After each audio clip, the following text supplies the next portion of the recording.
O sentido da Sagrada Família. A Sagrada Família colocou a presença do Filho de Deus na família humana. Este fato valorizou as ações que a família faz e também da família, que o Senhor deseja de cada um de nós. Ela é dom de Deus e é também missão. A igreja é chamada a estar com todas as famílias, a rezar por elas, para que vivam na paz e no amor, e um dia glorifiquem a Deus uno e trino na eternidade. A Sagrada Família acompanhe e abençoe a todas as famílias do mundo inteiro. Após o Natal, celebra a Igreja a Sagrada Família de Jesus, Maria e José. É uma festa expressiva porque diz respeito à família humana, na qual viveu o Filho de Deus, tendo como pais adotivos Maria e José. A encarnação do Verbo ocorreu num contexto familiar. Assim como Jesus estava sempre no seio do Pai e junto com o Espírito Santo, ele entrou na realidade humana pela família. A família é fundamental para a vida humana e para a salvação. A salvação é sempre dada como iniciativa de Deus, da qual exige a participação humana num contexto familiar, comunitário e social. A família vem do latim família, cujo significado é doméstico, um conjunto de pessoas ligadas entre si por uma relação de convivência, de parentesco, de afinidade. Nós dizemos que a família é projeto de Deus, no qual a nossa vida dar-se-á a graça da vida eterna. Rezemos pela unidade de nossas famílias, para que haja a fraternidade, o amor e menos violência, sobretudo contra as mulheres, contra as pessoas idosas, e assim todas vivam o espírito de unidade e de amor, como ocorreu na Sagrada Família de Nazaré. Os papas e o magistério realçam sempre a unidade nas famílias. Em nível de CNBB, estamos celebrando o ano vocacional, rezando pelas vocações e também pela vocação à vida matrimonial. A seguir, nós veremos algumas considerações importantes a partir da Sagrada Escritura e dos primeiros escritores cristãos sobre a festa da Sagrada Família. José acolheu Maria como sua mulher. Jesus foi acolhido por Maria e também por José, num contexto familiar da Sagrada Família. O evangelista Mateus falou que o anjo do Senhor apareceu em sonho para José, dizendo que Maria estava grávida por obra do Espírito Santo. O anjo ressaltou para ele para não temer de tomar Maria como sua mulher, sua esposa, pois o que fora gerado nela era a ação do Espírito de Deus. Ela daria à luz um filho, e ele poria o nome de Jesus, pois ele salvaria o seu povo dos seus pecados. Portanto, Jesus é o Salvador. Ela conceberia um filho, cujo nome seria também Emanuel, cujo significado é Deus conosco. Quando José despertou do sono, José fez tudo conforme o anjo do Senhor lhe disse, e acolheu Maria como sua mulher. Mateus 1, 19, 24. José e Maria acolheram o Filho de Deus na carne. São Cromácio de Aquileia, bispo no século IV, afirmou que José e Maria acolheram o Filho de Deus na realidade humana. Quando eles estavam em Belém para fazerem o registro, Maria deu à luz o filho primogênito. Ela o enfaixou e depôs na manjedoura, porque não havia lugar para eles na hospedaria. Leque 2:7. As coisas foram colocadas em evidência pelo nascimento do Verbo de Deus, como primogênito da Virgem, porque era o primeiro e único a nascer dela. E era também o unigênito do Pai, porque foi o único gerado pelo Pai, desde sempre. É essencial perceber a humildade do Filho de Deus por causa do ser humano sendo colocado na manjedoura, aquele que com o Pai reina nos céus, e é envolto em faixas, aquele que concede a veste da imortalidade, mostra-se pequeno no corpo, aquele que é sublime e poderoso. A alegria pelo nascimento do Verbo de Deus é de toda a humanidade. São Cromácio ainda diz que o anjo comunicou aos pastores uma grande alegria, porque nasceu para eles o Salvador, Cristo Senhor, na cidade de Davi. Lessé 2:11. A alegria não seria somente dos pastores, mas também aos anjos de Deus. A Escritura disse que, em seguida, juntou-se ao anjo uma multidão do exército celeste, dizendo: Glória a Deus no mais alto dos céus, e na terra, paz a todos por ele amados. Leque 2:13-14. Era conveniente que ao nascimento de um rei, assim poderoso, se alegrassem não somente os seres humanos, mas também os anjos, porque ele era o Criador dos seres humanos, mas também o Criador dos anjos e o Deus de todo o poder. O dia eterno de unidade com a humanidade. Santo Agostinho, bispo de Hipona, séculos 4 e 5, afirmou que a encarnação do Verbo iniciou um dia sem o seu fim, na realidade humana, familiar. Aquele único Verbo de Deus, a vida, a luz dos seres humanos, era então o dia eterno. Assim, a família humana foi enriquecida com a presença do Filho de Deus na Sagrada Família. Aquele dia da unidade com a carne humana tornou-se como um esposo que sai do quarto nupcial. CL 18:6.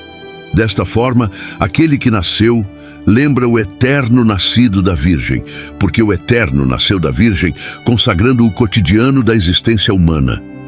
A mesma pessoa, Jesus Cristo, Deus e homem. São Leão Magno, Papa no século V, ressaltou a unidade da pessoa do Verbo de Deus como Filho de Deus e Filho do homem. Cristo Senhor subsistiu na unidade da pessoa. Sendo Filho de Deus, pelo qual os seres humanos foram criados, tornou-se ele também Filho do homem mediante a assunção da carne, com o fim de morrer, como disse o apóstolo, pelos pecados por todos, e ele ressurgiu para a justificação de todos, em 4:25. Desta forma, a sua unidade com a família humana foi total, para reconciliá-la com Deus e com a humanidade, a importância da Sagrada Família na família humana. Santo Ambrósio, bispo de Milão, final do século IV, colocou também na festa da Sagrada Família a família humana. Simeão, o ancião que esperou o Senhor, recebeu o menino Jesus em seus braços, na presença de Maria e de José. Outras pessoas e personagens viram o Salvador, como os anjos, os pastores, mas também os idosos e os justos receberam o testemunho do nascimento do Senhor. Todas as idades testemunharam que uma virgem deu à luz, uma mulher estéril teve um filho, um mudo falou, Isabel profetizou, os magos adoraram, um menino pulou de alegria, uma viúva louvou a Deus, um justo esteve na espera. A alegria de Simeão. Santo Ambrósio disse também que Simeão esperou ver o Messias prometido, o ungido do Senhor. Ao recebeu em suas mãos o Verbo de Deus e o agarrou entre os seus braços da sua fé, de modo que não veria mais a morte, porque viu a vida. Assim, se a profecia é negada aos incrédulos, mas não aos justos. 1 Cor 14:22.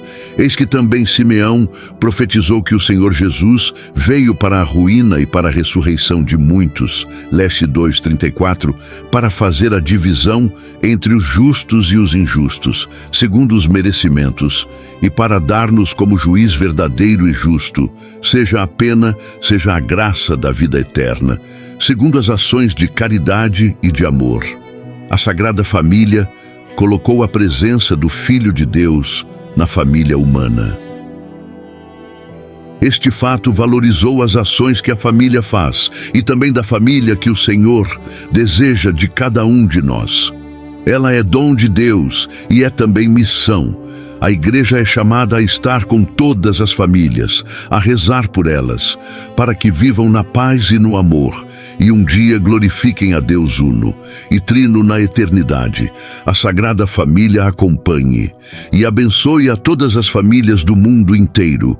Eis que a Sagrada Família teve de partir, a fuga para o Egito, acomodados como estavam por sobre o feno. E rudes panos, eis que José e Maria adormecem. Estavam cansados.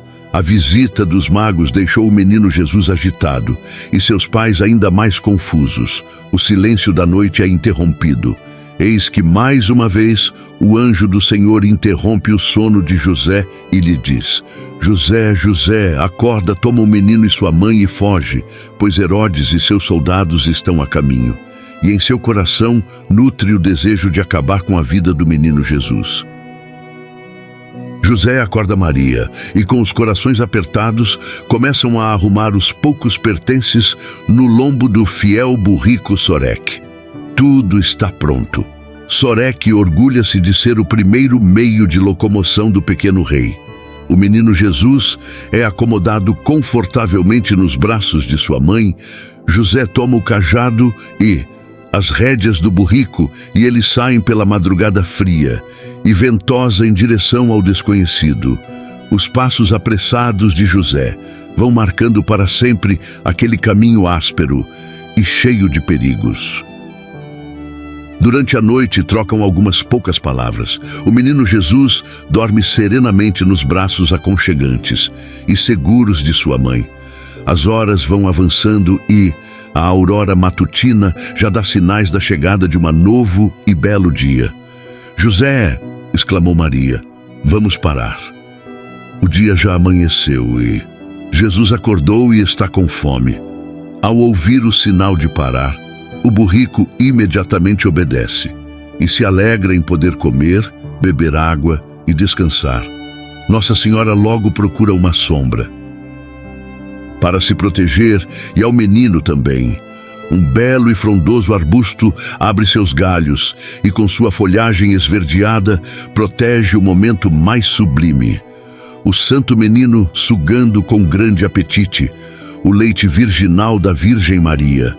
Satisfeito e feliz, o pequeno Jesus adormece por sobre as mantas que com muito jeito Maria arrumou. Aquela sombra preciosa acalentou o sono do menino. José tratou do burrico Sorek e para ele preparou uma bela sombra para descansar. Sorek era, além de um meio de transporte, um membro querido da família. Maria encontra uma pequena fonte e então aproveita o tempo de descanso e o sol para lavar algumas peças de roupas da família. As fraldas e os coeiros foram lavados e enxaguados por várias vezes. Afinal, todo cuidado é pouco quando se trata de um recém-nascido. Os olhos de Maria buscam alguma coisa ao redor. Era preciso encontrar um lugar para pendurar ou estender as pequenas e límpidas peças de roupas. Eis que encontra um pé de lilás, porém é alto demais, o lírio não resistirá ao peso das roupas. Restou-lhe somente o pé de alecrim. O alecrim, ao perceber que serviria para secar as roupas do pequeno reizinho do universo, deu um profundo suspiro que encheu todas as peças com seu suave perfume. Tão logo percebeu que as roupas estavam secas, começou a recolher uma por uma. O perfume suave das roupas encantou Maria, e ela assim exclamou: Belo alecrim, quão perfumadas deixaste as roupas do meu menino! O teu suspiro de alegria ficou impresso em todas as peças. O humilde alecrim, ainda mais emocionado, fechou-se em suas folhas como que em preces. E daquele dia em diante, o alecrim passou a se chamar também Mãozinhas de Maria. A Santíssima Maria olhou para o alecrim e, acariciando seus galhos com as mãos, exclamou: Pelo teu suave perfume serás conhecido por todo o tempo, serás de grande utilidade na culinária e também na medicina. De hoje em diante terás as flores da cor do manto que hoje visto, ou seja, azuis. Cheio de alegria, o alecrim acompanha o movimento de José e Maria ao arrumar os pertences para partir. Tudo ficou agraciado com aquelas presenças. A água, a vegetação, os animais. Tudo permaneceu igual na ordem natural, porém, na sobrenatural, tudo era graça. Ao longe se veem as marcas das sandálias de São José e das patas do burrico, já bastante descansado. Partiram em busca do ainda desconhecido. Tudo parecia muito confuso. A viagem é bastante perigosa, porém, o que os move é a fé. É, na verdade, a boa nova que está sendo levada, enrolada naqueles panos, o Salvador. O alecrim, Rosmarinus officialis, tem sua origem no Mediterrâneo. É conhecido como chá da alegria. Seus efeitos são fantásticos. O Santo Menino nos encanta com sua divina presença e sempre nos traz momentos de esperança. Desejamos a todos um santo e abençoado Natal, de bênçãos e de graças. Que Deus abençoe todas as famílias que assistiram ao vídeo e peço que se inscrevam no canal e compartilhem para mais pessoas. Se você gostou do vídeo, clique em gostei. Isso é muito importante, pois o vídeo terá mais indicações e chegará a mais pessoas que também gostariam de receber esta história. Fique com Deus. Obrigado.